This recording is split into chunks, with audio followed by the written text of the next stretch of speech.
Hey there guys, today I will show you the Ooredoo services option in Ooredoo Money. So first we'll open Ooredoo Money application, then sign in.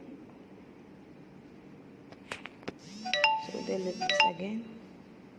Then today we will go to Ooredoo services. We'll see the uses of this one.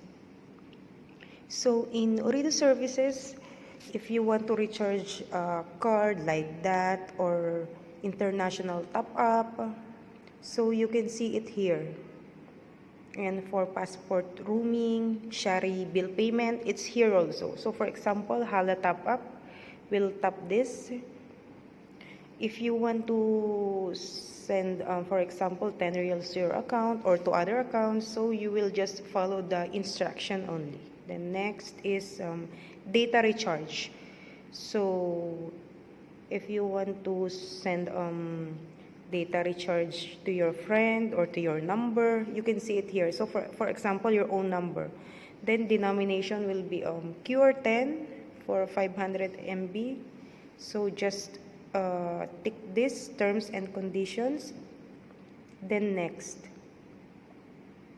So you have to review everything here, but we have to go back. Yes, and then flexi card. So same process only. Always tap this terms and conditions here. So next, back. Dolly International card is here also, like that. Then next, Hala Smart card. So for Hala Smart card, I think it's 5 reals. And then for Shari bill payment, it's here also. For international top-up and passport, I will show it to the next video. Just continue watching the videos for important updates and tutorials. Thank you.